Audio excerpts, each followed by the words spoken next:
Good afternoon, everyone. On behalf of the directors at the Applied Linguistics Association of Brazil and the organizing committee of this event, I would like to thank the presence of everyone at this webinar that we are conducting tonight about the English language and human rights. The title of the event has an intertext with Gayatri Spivak's text, and so we will be discussing the relation between human rights and the English language, and how different bodies and socially marked bodies deal with the practices of communication in the English language. So I hope it is a very useful moment here, but most of all, it is a moment of hope. The life trajectory of the people on the panel is very rich in terms of their political participation. And so please feel free to share your thoughts on the chat, because we'll have time to discuss the comments and questions you may have. And the webinar will follow this sequence here. I will not be introducing the panelists formally, because I believe they are more comfortable doing their own introduction. And will suffice it to say that what has been widely published about them is enough for you to know who they are, where they come from. Well, I am Gulherme. I come from the Federal University of Minas Gerais. I study Portuguese language in particular, but I'm here involved with the English language as well. The idea for this webinar came from dialogues with Professor Pamela Passos from the Federal University of Rio de Janeiro. She herself is a professor of English language, and in partnership with her we have invited Anielle Franco and Mariluce Mariá, who have a particular relation with this language as well. Before we start, I'd like to thank the Libras interpreters, Marcelo, Bruno, and Gisele, and also someone who's backstage here,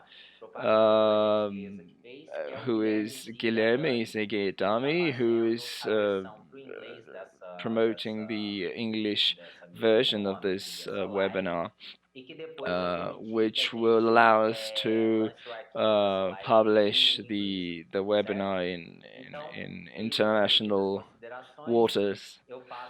So having said that, I leave the floor to the panelists and thank everyone for their presence once again. So, and I leave the floor to Lesliê Mulico, my colleague, and here we go. Good afternoon, everyone.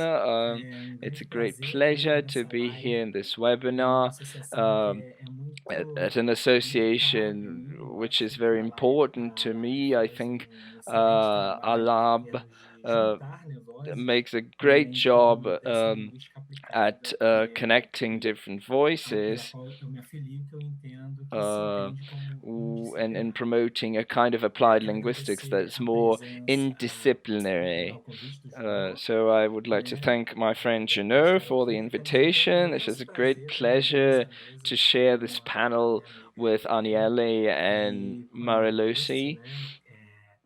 I'm very happy to be here and to be able to talk uh, to you a little about my trajectory with applied linguistics in relation to human rights in the teaching of foreign languages.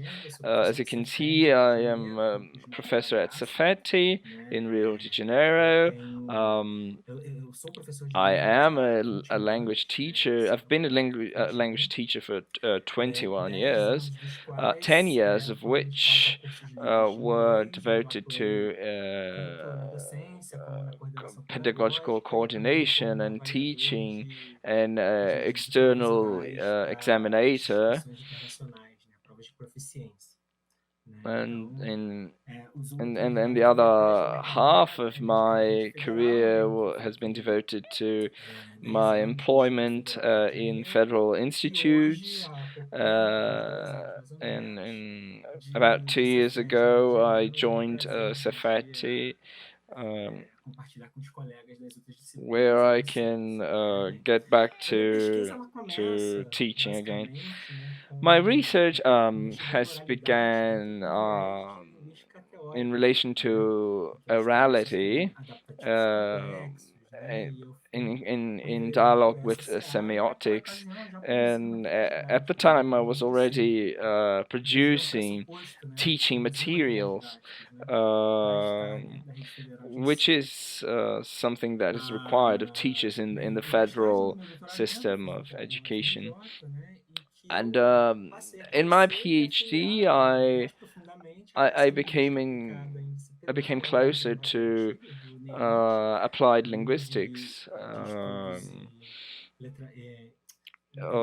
when I started to read about literacy and critical literacies in particular, which is the theory I have subscribed to ever since. At the time, I was trying to investigate how critical thinking came to be in classrooms. So, how can students become critical about the language that they speak? And I think in 2018 is a landmark for me, because that's when, unfortunately, due to the terrible assassination of my good friend Marielle Franco, my wife Pamela Passos got invited by frontline defenders to sort of enrich the courses that this institution provided on the issue of human rights. And this invitation was also extended to myself because of issues of mini making in relation to human rights, particularly the banners used for human rights. And so Pamela got a scholarship at the time. My wife got a scholarship at the time to study English in Dublin. But after we were there, some issues arose, and I saw a great deal of suffering that my wife endured, and I started questioning whether it was an individual issue or whether it was something related to her position as a defender of human rights. So as the banner, the flyer for the webinar says, I coordinate the Human Literacies Project, and I would like to talk to you a little bit about it later on. So I will now leave the floor to Mariluce Mariá. Hello, Mariluce, how are you? Hello, people, how are you? It's great to be here with you today on this panel with Jeanot, with Lesliê and Anielle. I would like to thank all the people who are contributing as well for this webinar to take place, and I will start right away. My name is Mariluce Mariá. I come from the Alemão complex. I was born and bred here. I was raised by my grandmother, so I absorbed a lot of her experience here in the Alemão complex. Well, my grandmother didn't go to school properly. She wasn't an educated person, so that has had a lot of impact in my upbringing. And later on, I also lost my memory, which had an impact on how I relate to communication today. Well, I was invited just once so far, to go to Stanford University to give a specific lecture about for this study group of which I'm a part. In fact, I'm one of the subjects they study in the territory where I live, the Alemão complex. They study this territory, you know. So I went there to give a lecture about the project which I coordinate here, and how public policies are not really followed through. Because there's a problem in data collection. Sometimes they refer to favelas in terms of inhabitants, but not actually inhabitants. They refer to us in terms of households and sometimes inhabitants, and so the numbers are very confusing. And so I was supposed to explain how projects like mine are supposed to try and supply the population with services that the public government, the public power cannot offer, because it is very there are a lot of gaps in public policies, particularly in terms of education. So I was supposed to go and talk about that. But a few days prior to my trip, 2 deaths happened, and I changed what I was going to talk about at Stanford. Well, my idea was initially to ask for resources and financial investment in the project, but people were being killed here at the Alemão complex, and I decided to talk about that. And well, I didn't have a lot of resources in terms of language, because I barely spoke Portuguese, let alone English. And so when I arrived in Miami, at the airport, I was seeking a connection, and I felt pretty much invisible, you know, because I tried to ask people for help and they basically ignored me. So my instinct, my intuition that I learned from my grandmother kicked in, and so that was what helped me. And I was, you know, checking my ticket and you know, trying to locate myself in the airport and you know, proceed to the right gate. I didn't even have a cell phone that had a translator application, so that was sort of, you know, difficulty I faced in terms of communication. And our mind, you know, our mind has the ability to find focus and get us out of these hard situations. And so I think language is quite literally disorienting, because even if someone helps you, if you're not focused enough to understand what you must understand, it is very complicated to pay attention to what somebody is saying. Uh, and well, I had to be focused because I was in at this very large airport, um, and I was, trying to perceive who were the people who were not from the United States, and sort of um, based on the assumption that they too would be seeking a connection, and so I sort of followed them, and after that I could get my plane. And then when I finally arrived, I also had to deal with, a driver who picked me up, and then at the hotel reception, so nobody spoke Portuguese, and today I started speaking English. I now speak English because I just did. Also because of the project here at the Alemão complex, because of the reporters who come to the favelas and get in contact with me, international media, who are interested in making documentaries and so on. Well, today, thank God, my son also has a scholarship at an English course, and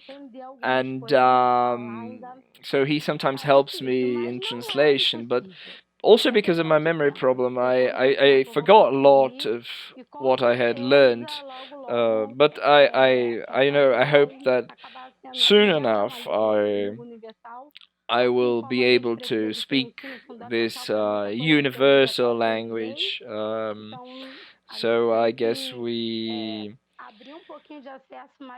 have to be more open for people. We have to give people more opportunities to learn English, because like my son, a lot of people want to learn and just need an opportunity to learn this language.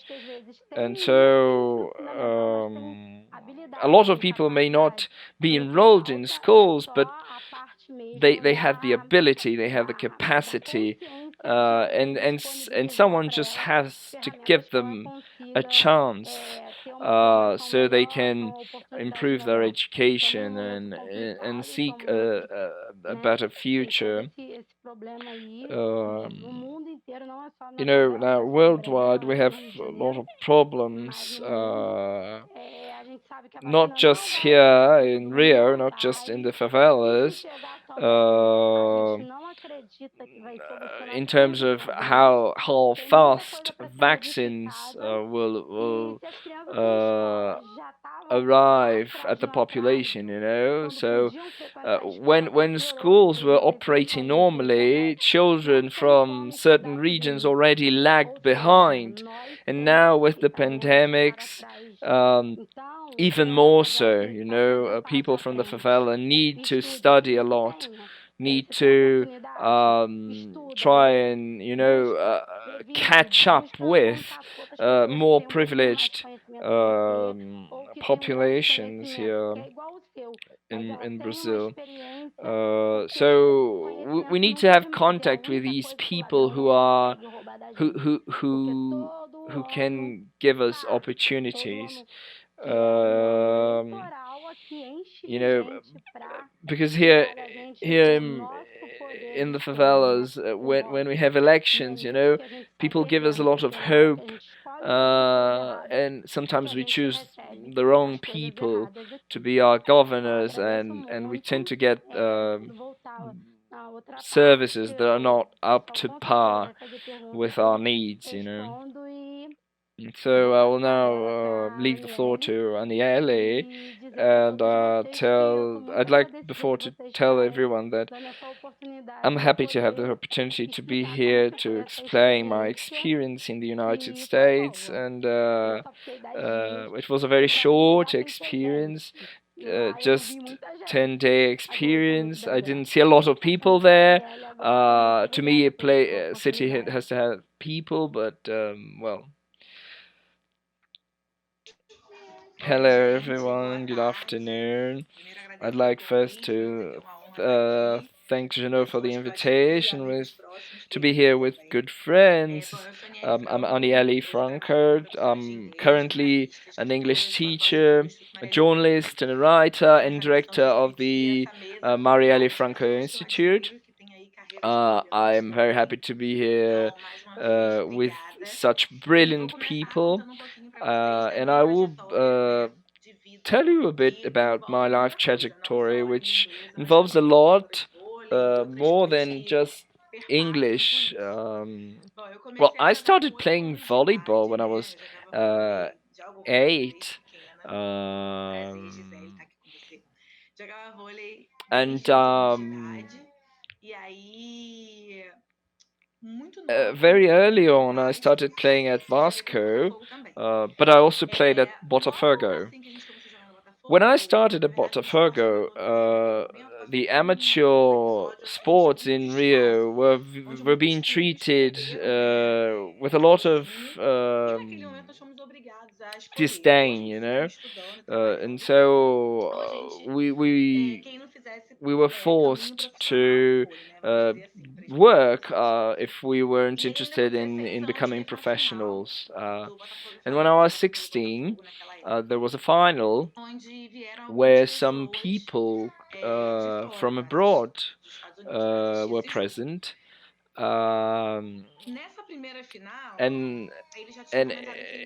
in that on that game they told us that they would like to take some people from Brazil to the United States to live on a scholarship, and I got selected.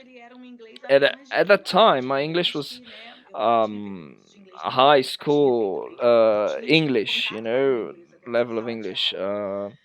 I had studied for many years at public schools, and only in high school was I able to study with a scholarship at a private institution. Um, and I was very scared of this language somehow because I didn't feel I could learn it. I didn't feel I could learn English. I thought it was for somebody else. Um, and my sister, my mother, used to tell me a lot about the importance of the English language in our lives. But as an adolescent, I didn't feel they were right. But today I tell my students that they were right. I go back to that story, I revisit that story, and I tell them uh, that it actually has an important role. And so, well, life gave me the opportunity to go to the United States. And, well, I was going to Texas. Well, everyone here who knows the United States and has heard about Texas knows that a Texan accent is a bit hard to understand. And so there I was playing volleyball in the United States in a city called Corsi Cannon, a very, very small town where I played at a junior college. And I went to play the role of captain, of team captain, uh, and I was supposed to be the captain without speaking a lot of English. Um, and along with me came this other friend who spoke a better English than me because she lived in Copacabana, and she had a different education. So she gave me some confidence. Because I had been born in Maré favela, and I just went to Zona Sul, a more privileged region in Rio, to play volleyball, and I had to raise money to buy suitcases, to buy coats, and everything else I needed to go to the United States. But but at the same time that I was very, grateful for that opportunity. I was also very scared about what was going on, but I went anyway. Me and Juliana, that friend of mine. So when I arrived there, I joined Navajo College, where I spent 2 years studying junior college basic subjects. Then I was then I moved to Louisiana, where I spent 1 year at Louisiana Tech University. After that, I went to North Carolina Central University, where I graduated. I took a major in journalism and a minor in English. Um, I can talk a little bit more about that later on. Um, so I went, I graduated, everything, based on my life in volleyball. So I think there is a relation between the person from the favela uh, and this cultural shock, um, which was to me arriving at the United States at the age of 16 and playing and properly learning, you know. Well, after North Carolina, in North Carolina, I was still playing, and then I went to Florida, where I got my master's degree in journalism as well. And so, what I would like to stress is that I went through a lot that helped me feel more confident that I can, travel, be interviewed by an immigration officer, but it all really opened my eyes to a lot of things, which one of them being the opportunities that sports give and that English gives to a person like me. My sister used to say with a lot of pride, my sister plays in the United States.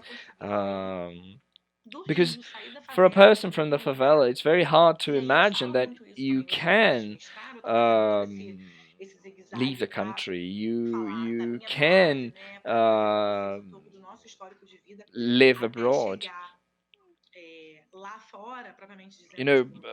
Before I was able to go to the United States, I would never, ever imagine that I would be able to speak English fluently and leave this country and be able to communicate myself with my English. So I always tell my students today that the knowledge we have belongs to us. Nobody can take it. So I tell them, you must really focus on yourselves, focus on your life, focus on what you believe in, what you want to achieve, because when I went to Zona Sul when I was very young, I saw many girls singing beautifully in English, and I was very, taken aback by that. And at the age of 16, I was, going to a foreign country, and I had never had a, deep contact and ability with English language, and there I was in Texas, trying to understand people around me, and sometimes even giving, directions and answering questions, and just not just in my volleyball team, So that is a little bit about the beginning for me with English. But I tell you this, today I am a kind of teacher that tries to counter the fear that students have for the English language. So I like to share my experiences.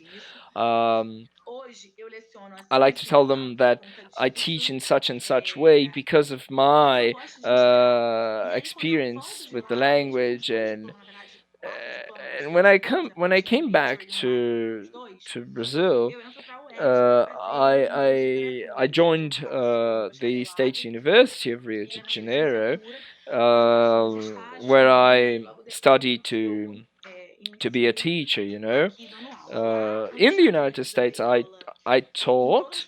Uh, everywhere I studied, I also taught. Um I taught immigrant children, immigrant people, um, but because so that is my trajectory. Um,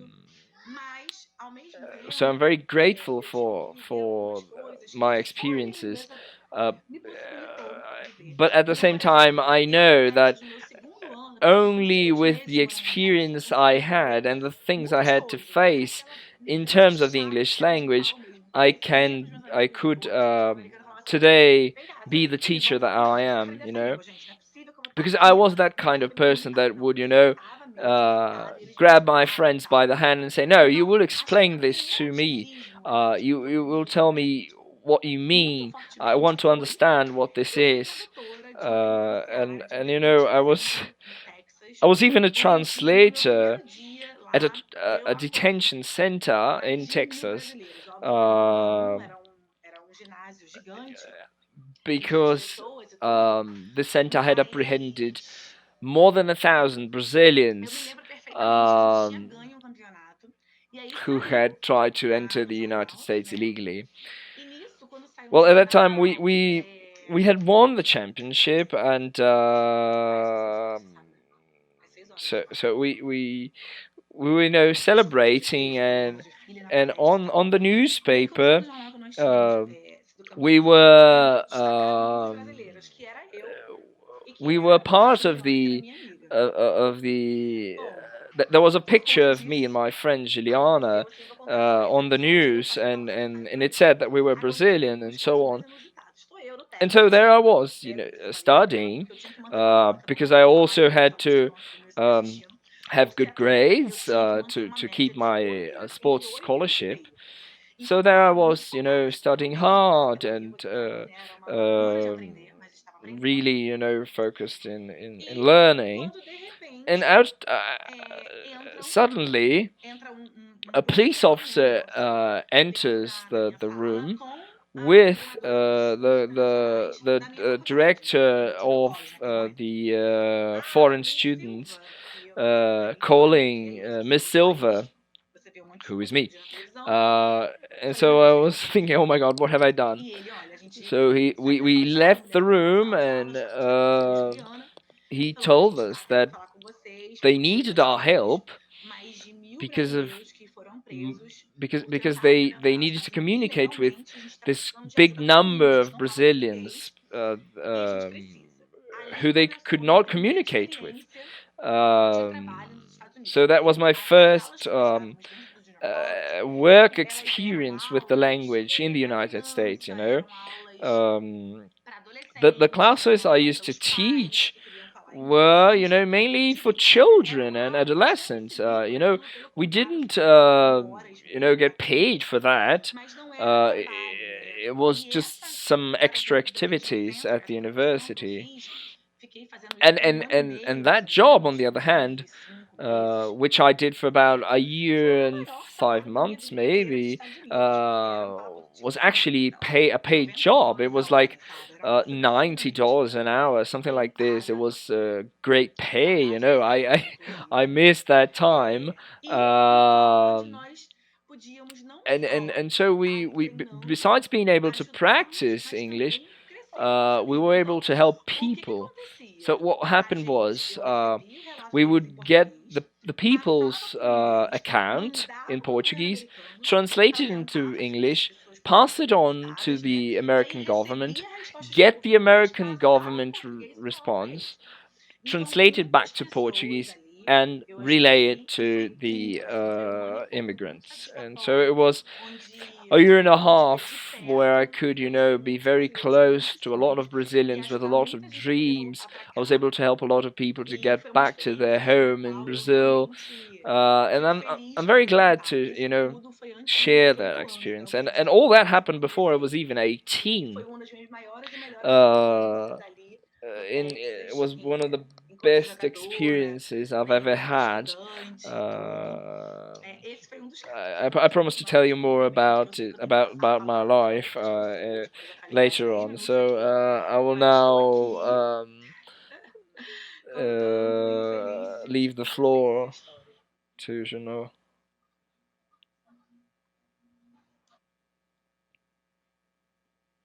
You're muted. Oops, sorry. Yes, I'm back. Ani, hello, welcome. It's great to be here. Um, so that's very, very nice. This introduction of both of you. I think some points most striking because first that my own expectation because of my own expectation of your relation to English, um, I mean, like how English is part of your life. As a woman from the favela, and how Mariluce, during her speech, also called my attention to certain aspects that we should maybe discuss, and some aspects that can open up the discussion, the discourse about human rights. Well, Mari ended her speech saying that she didn't see a lot of people in the United States, and places should have people, well, my field work in the favelas, particularly in the favela, the Mariá favela, something that struck me was always how people from different places circulate, and how people from the favela itself circulate inside the Alemão complex. So there's always a lot of people in the streets, and I keep thinking there are these local uses uh, of language. I think this connects more to what Mari was saying. She mentioned that people used to seek her to approach the favela. I think there was this moment when the pacification units were opened in the favelas, and so then there were a lot of initiatives to connect to connect the favela with the outside, to bring people inside, to see the culture of the favela and the products and services.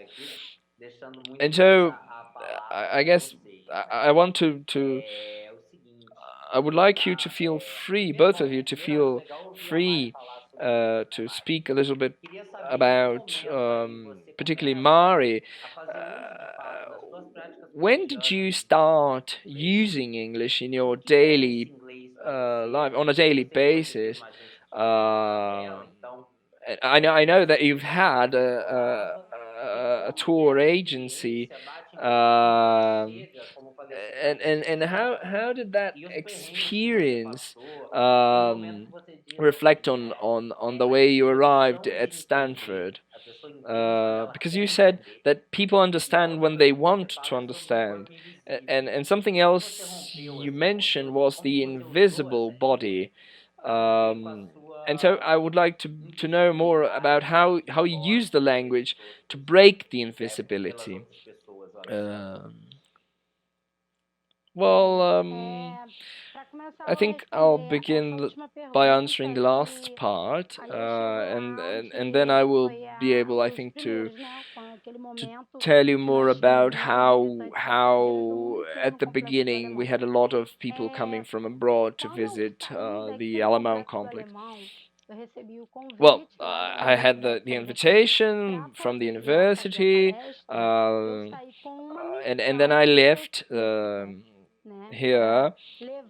I was supposed to take information as a person from the favela. I was supposed to take information and explain what wasn't being done in terms of public policy. But then, unfortunately, there were those murders that I mentioned that made me feel that I couldn't, ask for sponsorship because a lot of lives were being lost. So that seemed more urgent to talk about. I didn't want to touch on that issue. The project was suffering a lot because there had been a lot of gunshot attacks and exchange of gunshots between the police and other people, and so the project was suffering a lot. We didn't have the money, but most of all, people were dying, so I could not be silenced, even though I didn't speak English properly. I would, speak in Portuguese. I would use the same PowerPoint presentations. I would make do. I didn't even know how to change my slides, I didn't have a laptop, I didn't have a mobile phone that could change the content of what I was going to show the people at Stanford. And so I think this availability to listen to people and to understand was mandatory for me. I didn't have the first mission to talk about public policy. I felt I had the mission to explain that people were being killed, people were dying at the hands of the state. And so I went there and I explained that it was one of the people who got killed was a child with a cell phone in his hands, because he got mistaken for a criminal.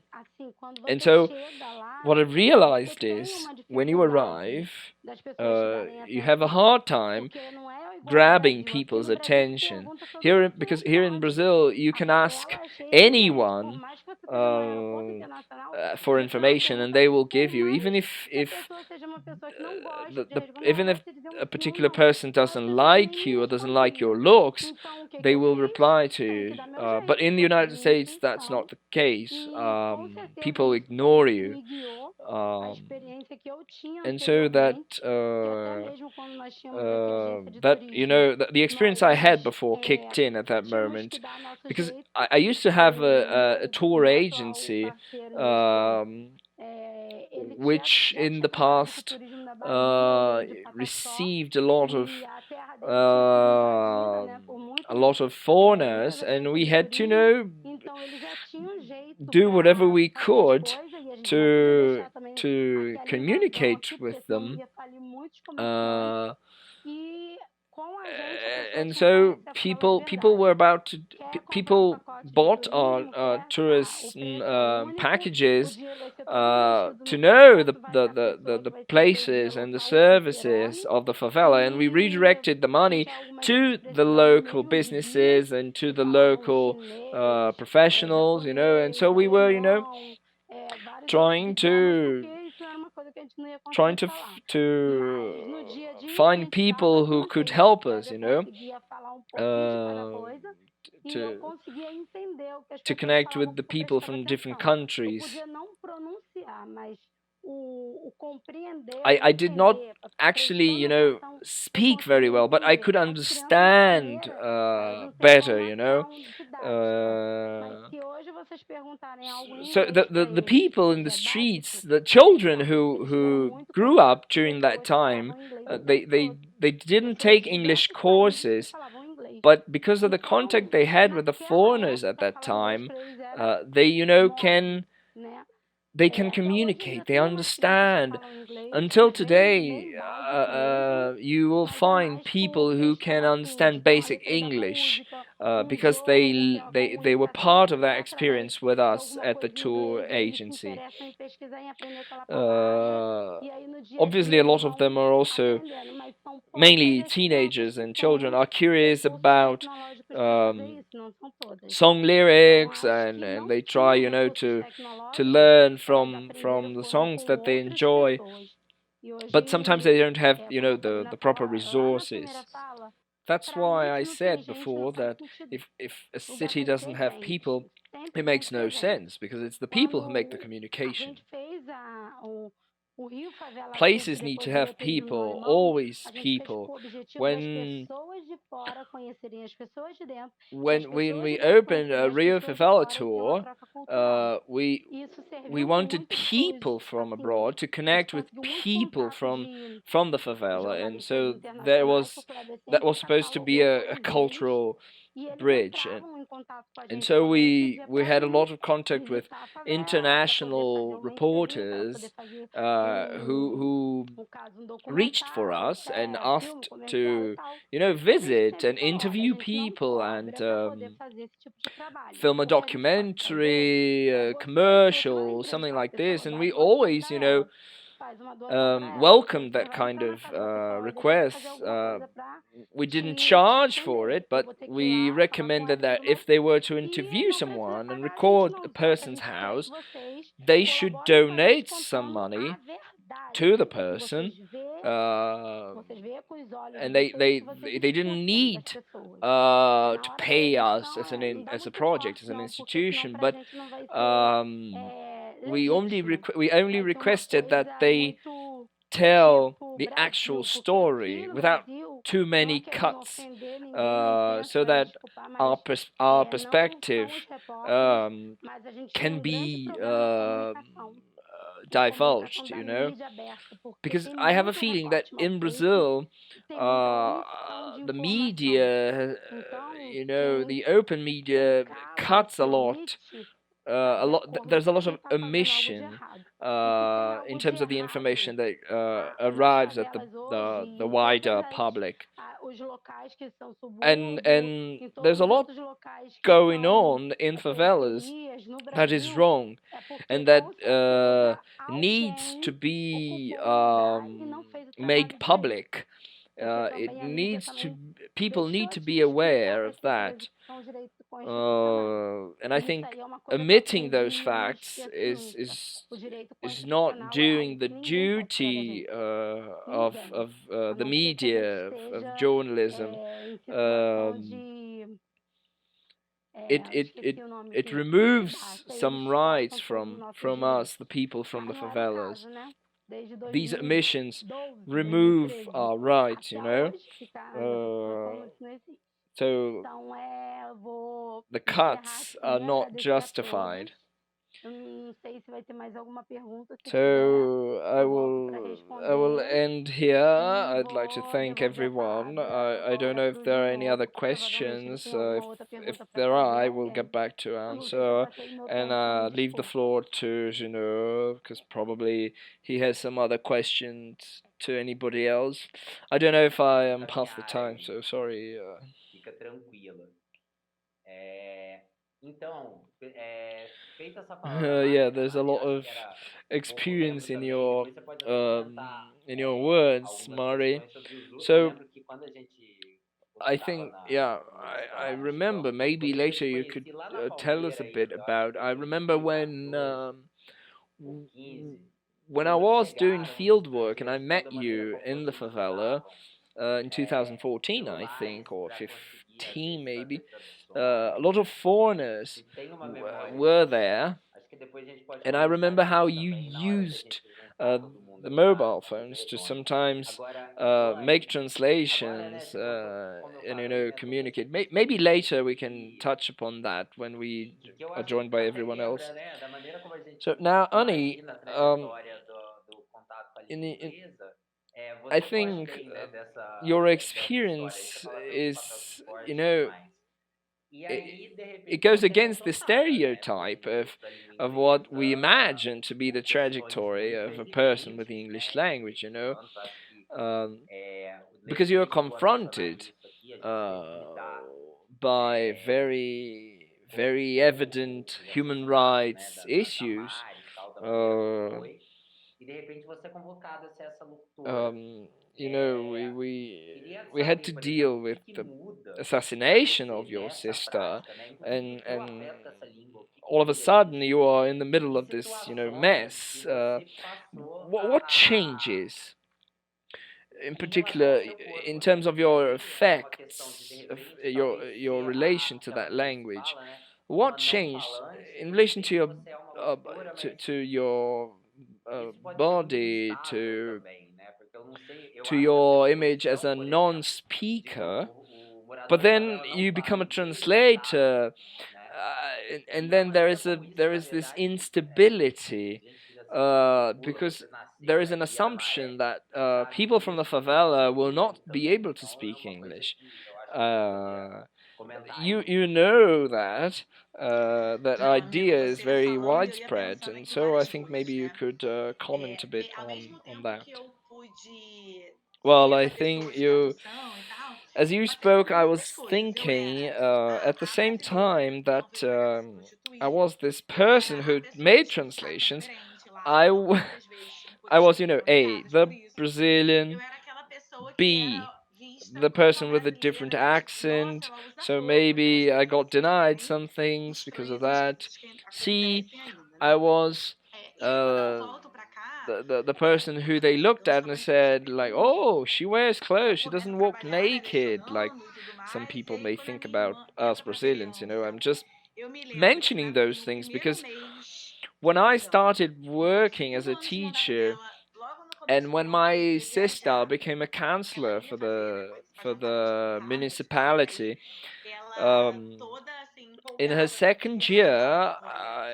Olha, vocês second estão muito term, tempo lá, entendeu? Agora você vai me ajudar, porque eu não she entendo was, nada, então você vai ter que very traduzir para me excited comprar to go passagem. abroad to Aham. give a E lecture, aí, and quando so ela she assinou a requested my Mari, help, eu, because né, sou she jogada nesse wanted me to, lugar de help her fala, de buy roteiro, tickets, and com essa narrativa. and so when E she got muitas coisas me assassinated, I foram was, possíveis de projected in acontecer this por conta da língua protagonist inglesa. place, Eu sou this muito grata. place where I Eu sempre fui, na verdade, muito must grata aos speak, meus amigos que eu and, pudesse and so a falar. lot of E things também were muito grata afforded à me língua no geral. Mas because of the English language. So eu recebi I'm uma very carta, né, grateful for what my de family muitos fãs did, do Martin Luther King, assim.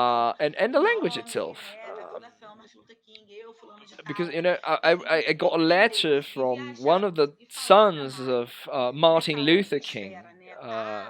Ter esse acesso também me facilitou muito as Being coisas. able to E aí eu understand tava that de novo no letter, being able objetivo to aqui, porque travel, being able to lá talk atrás about my ainda eu passava sister aquelas and her suas vergonhas work de não saber falar muita in that coisa, né? other Vergonha de ser mulher. Eu sphere. era uma pessoa muito tímida em relação à língua, não It makes me vergonha think das about pessoas olharem e acharem, não. activism. Era do tipo, Because era in uma the mágica past, portuguesa e não I felt saber. E very hoje, shy and I was ashamed né, of as not being able portas to que a say certain língua things. abriu not being able, to go to Walmart and buy something. But today, this language has opened a lot of doors to myself, and the connections that this language has afforded me. You know, right now, I don't know if you know, but I don't know if you're aware, but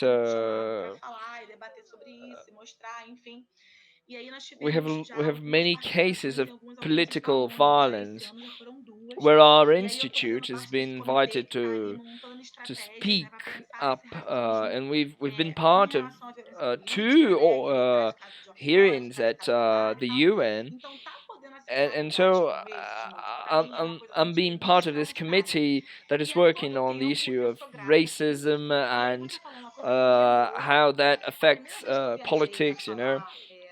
And so in every minute, I'm grateful for being able to speak English. The first time I traveled to speak about my sister in the United States, I went to a few places. We were in California, so where I gave my speech. It was an event where Angela Davis's partner was also present, and there was this woman who came up to me, a Brazilian woman, and said, I marvel at the fact that you left the favela and you can speak English.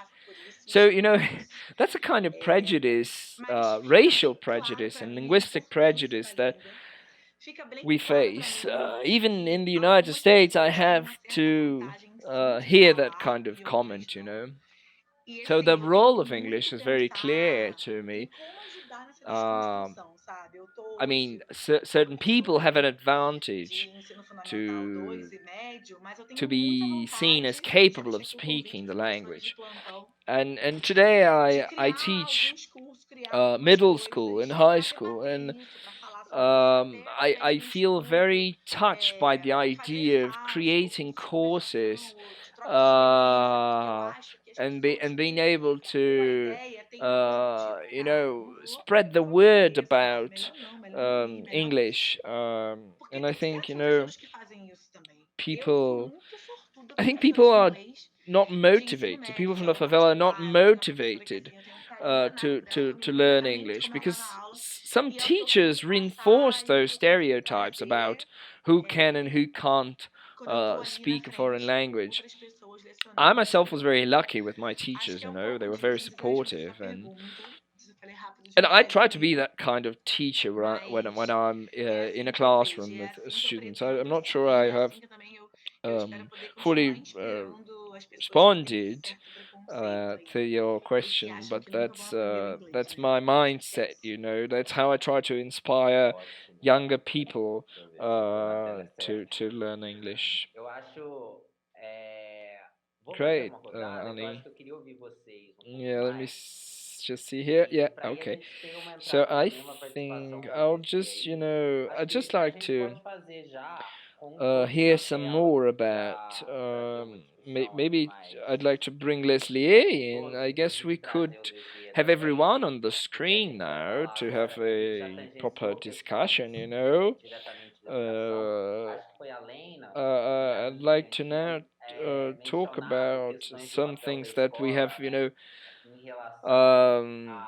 mentioned. There are two people on the chat who brought up the issue of the role of schools in the education of children in relation to the English language. And I think Annie mentioned something that is fundamental in relation to that point, which is English as a possibility, English as a means for activism,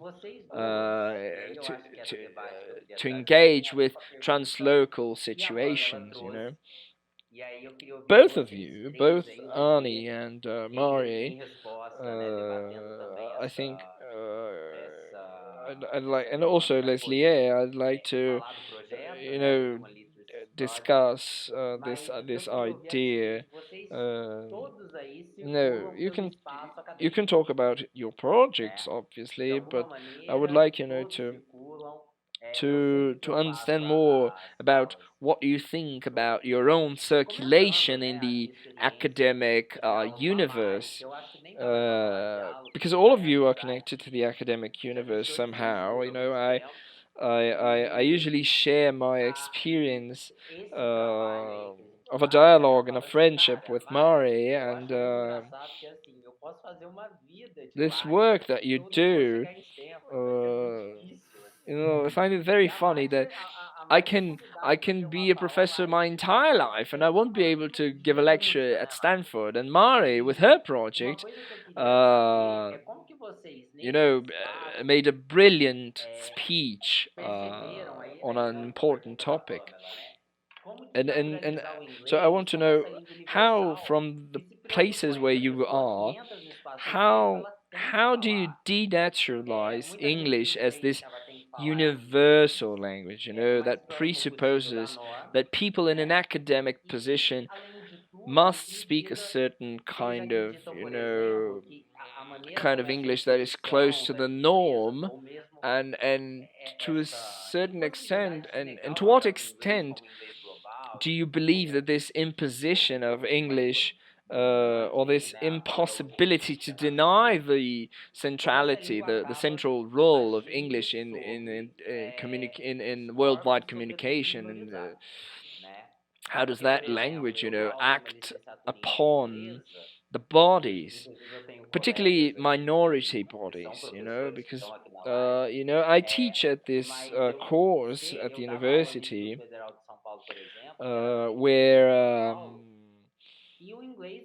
I know, I used to teach at the Federal Institute of São Paulo in the periphery, and English was a barrier, because students, could follow the other subjects, but when they reached English, there was a barrier, there was an element of demotivation, and I mean, their bodies are supposed to be able to circulate in the public space, but there is a sort of impediment when it comes to how the English language acts upon these bodies. So, how do you see that standard English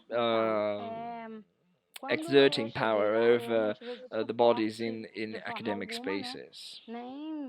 Well, yeah. When I arrived in Stanford, I didn't have, any support, as I said. No mobile phones, nobody to, help me. It was me and myself. So I went into survival mode. I focused on what I had to do, and I did it. After, when I arrived in Stanford, I realized that many other lecturers, besides me, because there were a lot of people from the Brazilian government who were there. There were people, the governor from Rio was there, even himself, and other representatives from the government, people from Brasilia. And these people, had those wonderful slides in English, and so I didn't feel I went there to speak just to the public, to the English-speaking public. I was there to, talk about an important topic, particularly in relation to education, and I had to change and use my the opportunity to alert to the fact that violence was growing. So then I wanted to spread the word about that, since there were so many people from so many different places from around the world. So I didn't feel bad at the university because I didn't speak English. I was, my mind was set so as not to suffer with the racism that I might face there. So all the questions that I was, confronted with, and I anticipated all those questions. I had to take some money with me, and Então essa câmera para mim foi instrumento muito importante. Hoje em dia a gente tem celulares melhor, não precisamos usar tanto as câmeras, mas naquele momento eu não tinha nem a ferramenta principal de comunicação que era o celular. Mas o que eu precisava dali naquele momento era a câmera. Então assim, so at that time I didn't have a basic communication device like a cell phone. A câmera está até hoje e quando a gente precisa produzir algum conteúdo mais importante, com mais qualidade, eu já tenho uma câmera boa, não preciso ficar me preocupando com isso. Mas assim, eu só me She's repeating herself about her objective at the university. So I felt better when I arrived in San Francisco. I felt better because, I saw more people, I saw people that were not just American-like, I could, communicate differently in my own way. So I didn't have a lot of trouble at the university because I had put my mind in that place where I could resist the racism. I wanted to be able to arrive there and tell people about what was going on. So I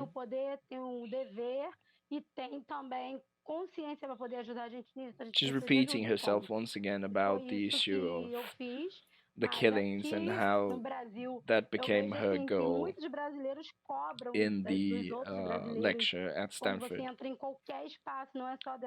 Here in Brazil, I see that a lot of people are, sort of obliged to speak English, if you enter a space like a university or something like this, people, think that you speak English or require you to speak English. And because I went to the United States, when I tell people that, they also find it strange that I don't speak English, having been to the United States.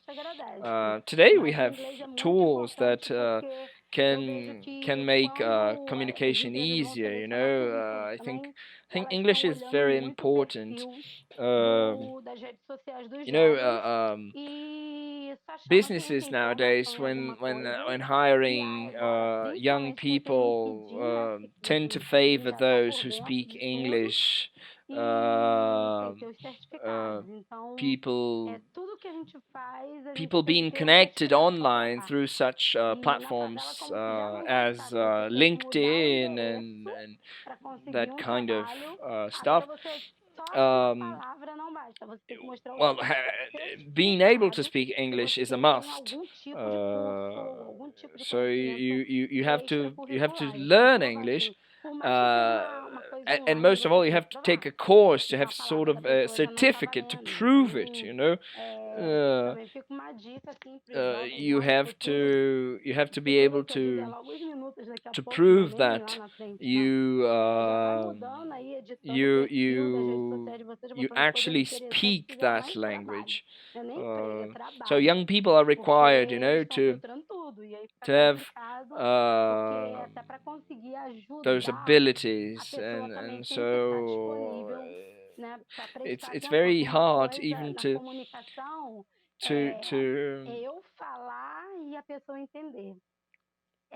communication is in communication. One thing is what I say, and another thing is what people understand. Junot knows that I use a lot of metaphors. Sometimes I talk to him, and he asks me like, "Is that what you mean?" So we have a lot of encoded ways to communicate, and so that's it. O escrito também é editável, viu, Mari? Dá pra gente cortar e colar e botar, escrever coisas que ninguém disse, né? Yeah, that's very interesting, Mari. Very interesting. Yeah.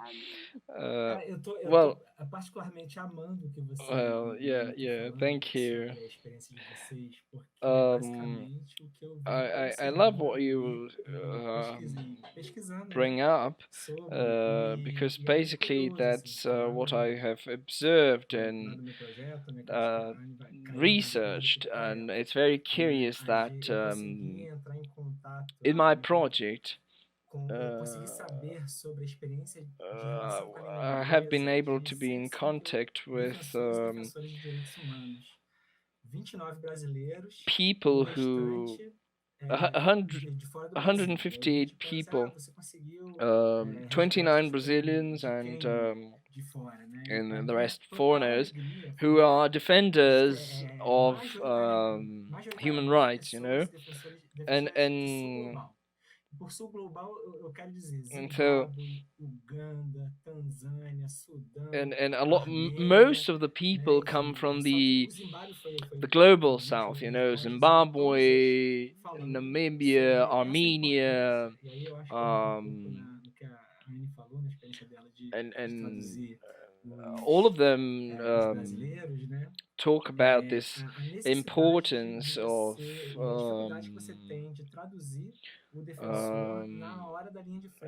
the necessity and the difficulty to be able to translate when a defender becomes involved in a conflict, and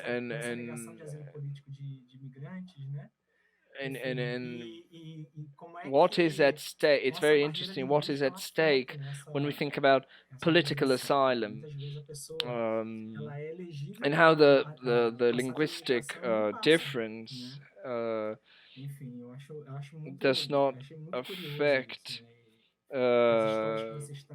affects the relation to the bodies when people, for example, try to pass through immigration. And so I think what you bring connects to a lot of what authors in human rights are talking about. These authors say, I think there are two expressions that they use, which are making do and improvising. So this effort, this linguistic disposition to communicate,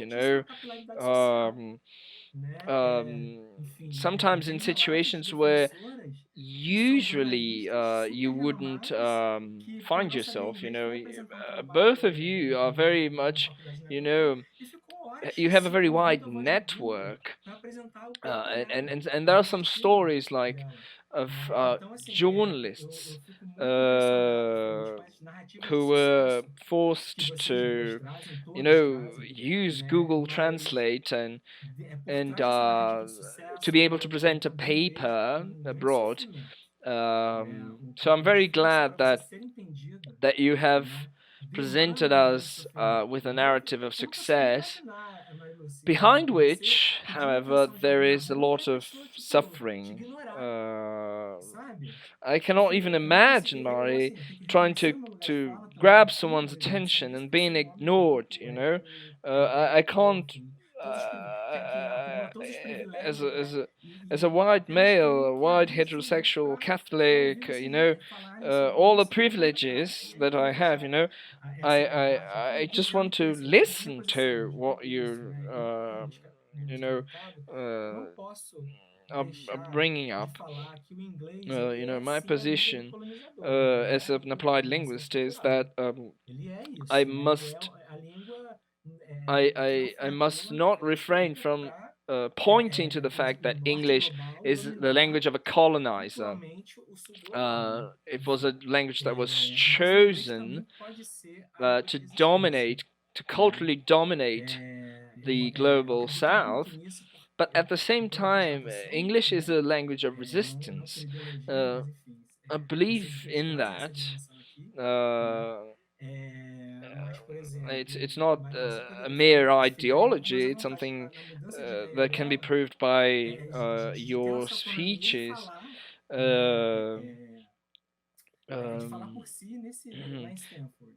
I guess, you know, Mari could have been much more confident about her change in the agenda of her speech if she spoke English, I imagine, you know, and Ani, you know, on the other hand, could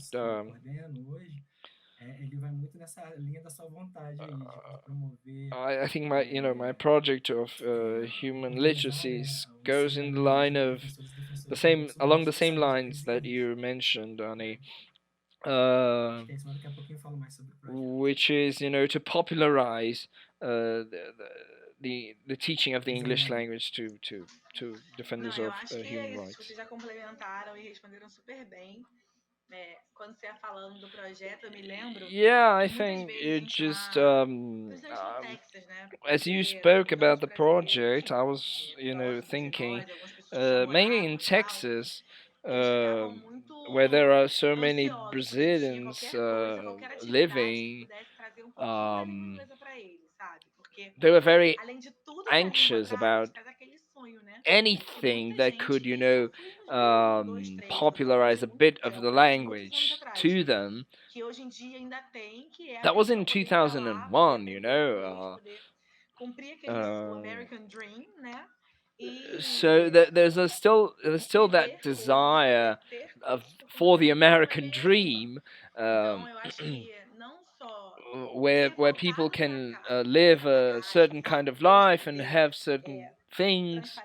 So to me, I look back, I try to share that experience, you know, and I try to demonstrate with my with episodes in my life. I do believe, you know,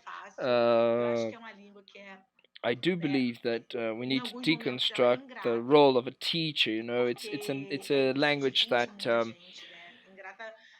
it's very hard at certain points. You know, it's very divisive. It brings a lot of hardship to a lot of people, and at the same time, I think we can help with our voice, so that the trajectory is not so heavy for certain people, you know. Projects like yours, you know, may be able to, you know, spread the word in Rio and in the country, and may help us to think about how we can teach the language through activism.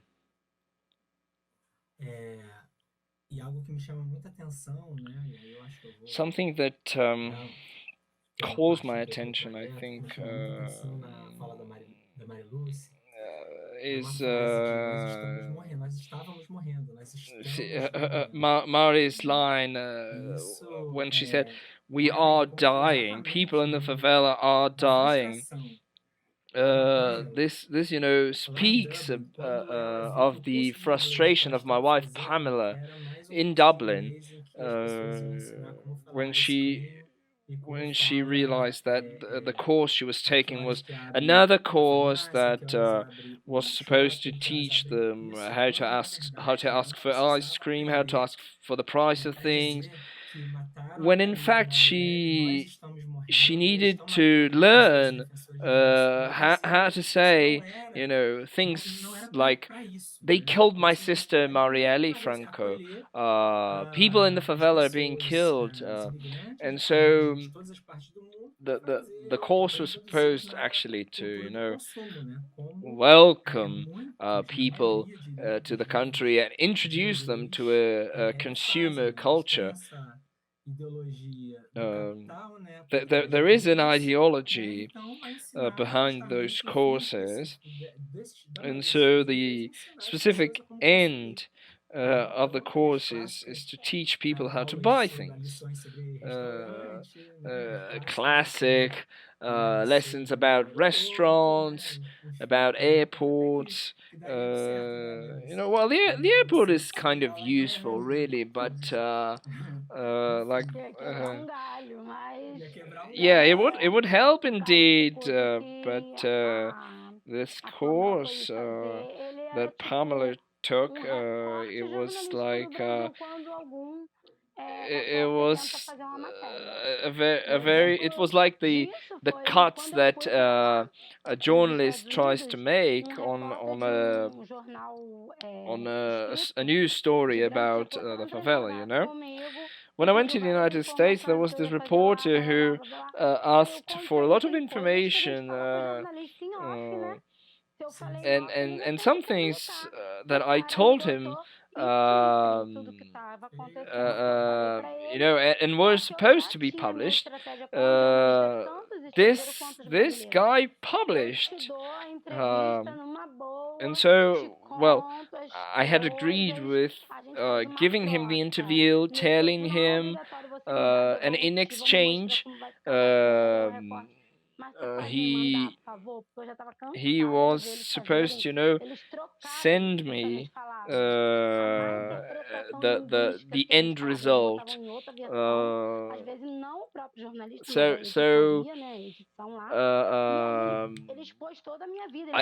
I didn't want to be misunderstood, I didn't want to be misinterpreted, and he tried to replicate my lines as they were, using quotes and so on, and so a lot of things I requested him to, cut, and so we had to use some pictures to cover up the blanks, because some of the things I mentioned, he could not have published, they were dangerous things to be said on a publication. He couldn't have done what he wanted to do, so I was very well aware of that risk, and so even here in Brazil, I'm very cautious about the editing process. So today, if I am ever invited again to the United States, it will be much easier than before. Yeah, I think that point about risk is very useful. That it shows how much the English language can be used, to deal with that issue, because the manuals of human resources activism usually say that people have to project their activism, which means that they need to have linguistic resources to propagate, the news and spread the word, and and it is that kind of exposition that, however, needs to be safe, protected somehow. And so when I when I continued the project at Cefeti after I was removed from the Federal Institute, we got a bigger group of researchers whom I'd like to thank. Gabriel, Mariana, I don't recall everyone's name, I'm sorry.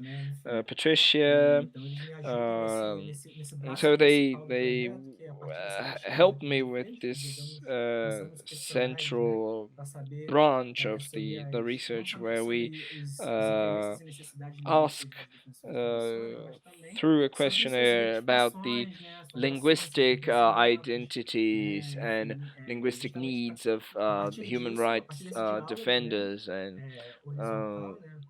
based on that dialogue, a more horizontal dialogue, we would like to build a curriculum that proposes teaching of English language for that particular group of people, the human rights defenders.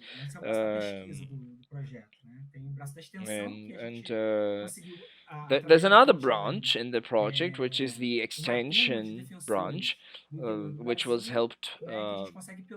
supported by frontline defenders.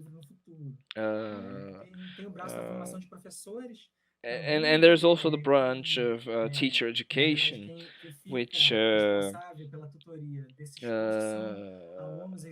under the responsibility of undergrads and graduate students as well. And it is also and there's also another initiative I proposed this year, which was an open course, an extension course at Cefeti, about the philosophy of Boaventura de Sousa Santos. It's more of a moment for us to discuss, human rights, and there is a smaller branch as well, which is translation, translation of materials involving human rights, like cartoons, comic strips, and other materials, and so. But that's basically what we do. We work with this book. The main product that we're working with is a book for the teaching of English, which will have units about eco-activism and other current topics in human rights. So we have, proposed a paper at a journal where we talk about a little bit about the construction of this curriculum, and I'm now working on a book about the narratives of those defenders, and Ani has been invited to write the preface. And I'm very happy that she accepted it. So that's basically what the Human Literacies project is all about. So I will just, end here, and that's it. Yeah. Well, I'm very glad to be with this panel here. I had talked to Anielle a lot on the telephone before. I haven't seen Mari in a long time. Same with Lesliê. I miss a lot being able to meet you in person, and I was reading through the chat. Somebody mentioned the courses of history and Brazilian history and Brazilian culture in the United States. And I think it's very important that that we have a space to discuss our different interests around the English language. I myself have a training in Portuguese, but I've had a lot of experience during my field work with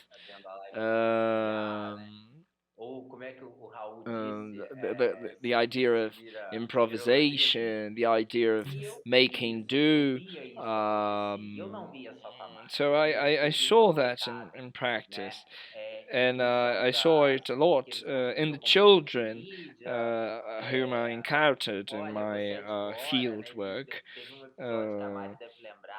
So there was this one episode where the children used to call me gringo. So there is, I think, somebody also mentioned the fact that you are black speakers, in a webinar,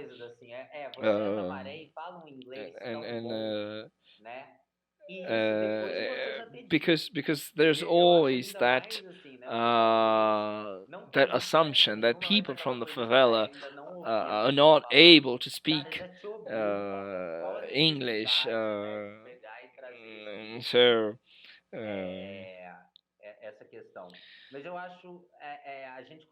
so I think we were able to cover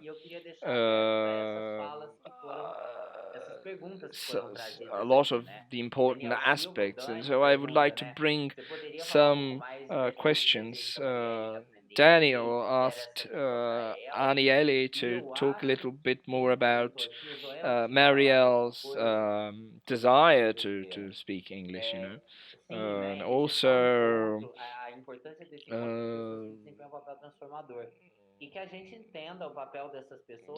somebody else is noting the important role of people like you in the construction of applied linguistics. In the case of me and Mari, I called her a participant because I couldn't call her a co-author, but the dialogue and the participants in research and the people who we work with are authors of the research that we produce. That's a fundamental point, I think. So now I will open to you to reply to the questions. Maybe Ani can talk a bit more about the relation with Marielle. Maybe Mari can talk about the relation to the children, and Leslie as well. I'll come back to finish in a while. So let me say a quick word about that. It was funny, but it was complicated all the same. Marielle used to work from a very young age with my mother, so that I could, I could have the money to go to the United States, and she was always very excited about seeing me realizing that dream of mine. And every time I came back, she used to ask me, "Are you fluent yet?"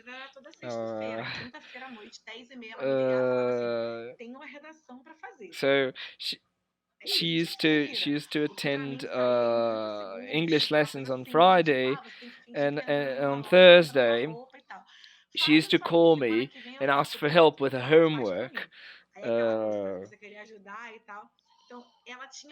And so I wanted to help, and she really wanted. She really wanted. She had a hardship. She faced some hardships, mainly in terms of time, and so she didn't, she wasn't able to, achieve that that dream. So I think that's it. Sim, então, sobre o contato das crianças assim Well, com pessoas de várias partes do mundo. About the children here in the favela with foreigners in general. So to us, it was very surprising because children can easily apprehend the language. That's what happened to me after I lost my memory. It was much easier, to absorb. Today it's easier for me because I'm more focused. And so children at the time used to learn faster than me. And people wanted to teach the children because they were in our country here. We had a lot of groups from multinationals, and so we gave the instructions to them. There was a proper tourist guide who worked for us, who would translate.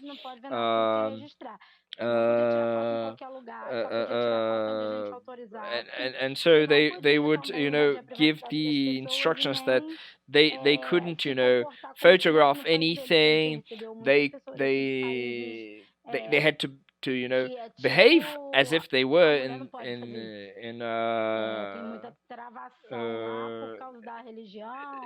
it's not they weren't supposed to bring their own culture here, they weren't supposed to expect to see what they saw in their own countries. So the children were very receptive, and so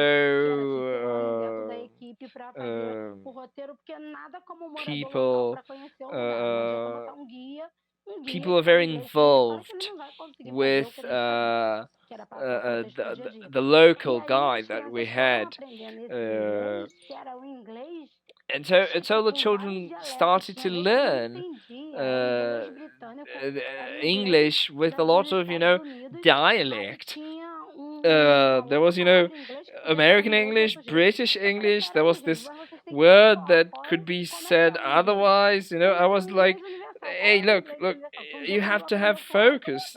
There must be a universal English. What is the universal English? Teach me the universal English. So my son, for instance, learned British English, and even today he goes to his conversation classes. But Spanish he also learned in schools and games and Spanish. There was Spanish from Spain and Spanish like Latin American Spanish. But and so I thought we need to have a standard, and because I thought we need to be able to learn something that is spoken differently. We need to be able to learn in a way that is non-variable. And so em outro idioma. Se for para falar So if I am em português, if é mais fácil para mim. if I want to talk to a lot of people, Então, I want to learn as crianças, elas the têm que ser standard estimuladas form, desde because if pequenas. I want to talk to Hoje 1% of coisas aqui que the fala population, I smart will speak phone, Portuguese. I won't speak qualquer coisa que English, daí tem quase tudo em inglês. Mas a criança ela associa muita a parte and que so elas children escutam a imagem children e também ao associate a comportamento do lot do the outro, da outra sound criança and que tá do lado. images E exemplo and de um adulto é behavior, sempre the behavior of children, the behavior of toda criança tem que ter adults. espelho para ela saber, assim, ter uma orientação, And caminho. adults are Porque dentro da particularly favela, like, até you know, nós mirrors que somos to daqui, que eu já to vi muito children. acontecer, as pessoas têm a favela da favela. Here in Ju the sabe do que eu tô favela, falando. As we pessoas have the limitam muito umas favela outras. of the Ou falam favela, assim, aquele pessoal não tem the jeito. periphery Aí of the eu não vou de favela, jeito nenhum. because Lá todo mundo people, you know, mesmo, look pra at lá them ninguém and say like, todo mundo oh, everyone tem there uma favela behaves na like favela, tem that. preconceito da I favela will também com not pessoas go de fora. there. E There quando eu is falo desse the preconceito da internal favela, prejudice inside the favela, you know. pessoal que tem alto potencial, que tem habilidades grandes, tem força de vontade, usually it mas não refers to the tem people with a o lot of caminho, potential, a não lot of tem ability, o jeito de but fazer, without porque não the encontrou ainda uma opportunity, you oportunidade. know. Porque basta ter uma oportunidade. Tendo uma oportunidade, as pessoas vão se All they esforçar. need is an E aí, opportunity. aquele pessoal que você vem da nada, And the geralmente eles são os people, you know, melhores. the people, Porque isso é o que eu vejo the no people meu who dia a dia, you que as don't crianças que eu believe atendo, they os can adolescentes, as achieve pessoas também anything, que eu estou atendendo agora those durante a children pandemia, são are the ones who empresários, do onde better. ninguém vai. Onde nem quem é da favela vai. Usually they come Então, from those areas esse in the favela where not preconceito even the também de people from nós the favela brasileiros, go. até You com os know, próprios brasileiros, there's this dessa prejudice. limitação, tem que acabar, porque todo mundo pode aprender. E aprender And de my tudo, project mas o nowadays básico, takes na care língua, assim, se of tu people vai like that fazer um and idioma caters for people pra like that. dia isso entrar pro teu currículo, até pra questão de sobrevivência, é um And inglês so que seja it's very global, porque important o for them inglês misturado não dá, não. in terms of Cheio survival, you de know. coisa que não dá pra entender. Depois a gente aprende as gírias, dialetos, So that's why vai, I think a mas global tem que ser uma English coisa mais is global. important for them. E as pessoas também das favelas receberem os visitantes, And principalmente so pesquisadores de favela, people porque from the ele favelas em uma pessoa que ele need vai embasar a to gente, welcome ele the é a formador de researchers. opinião.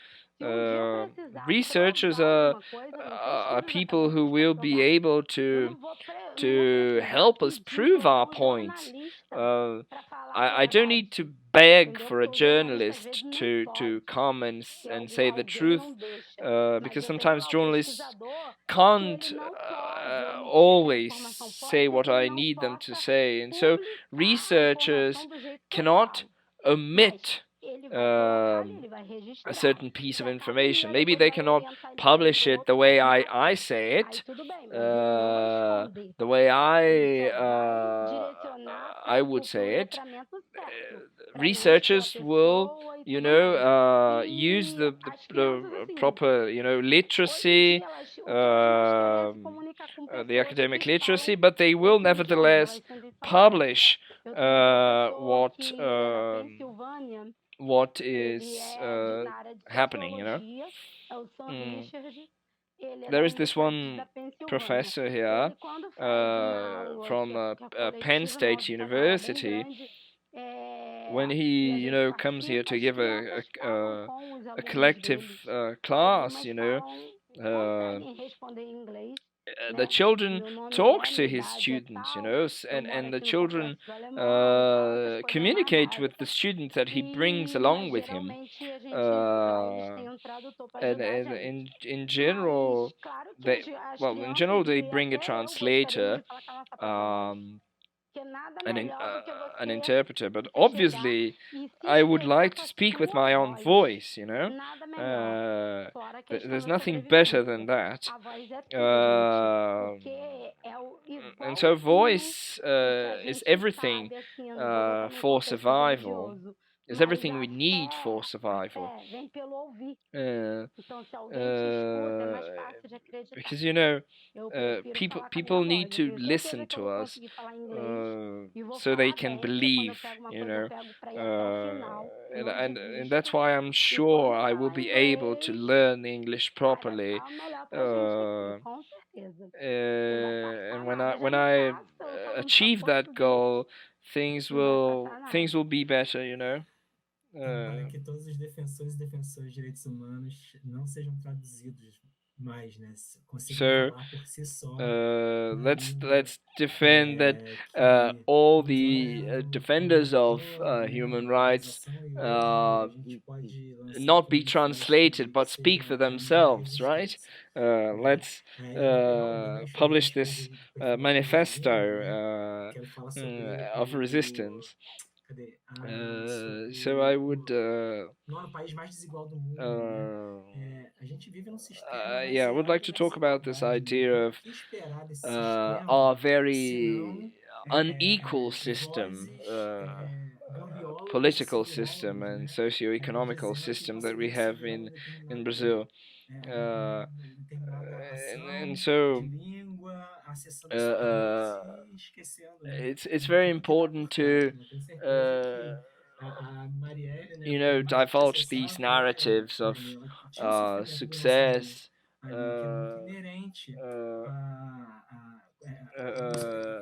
with the English language, and I think that subalternizada, né? Enfim. I think that's very important to think about when it comes to the subalternized population. To refer back to the title of the webinar, we must resist, so that subalternized peoples and bodies must be able to are able to speak for themselves. Otherwise, how are we to explain what is going on in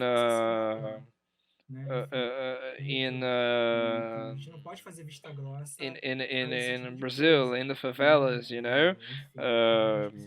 so we cannot ignore those things. We need to be attentive to those things, and so I'll just also bring this episode from the Human Literacies Project. There was this group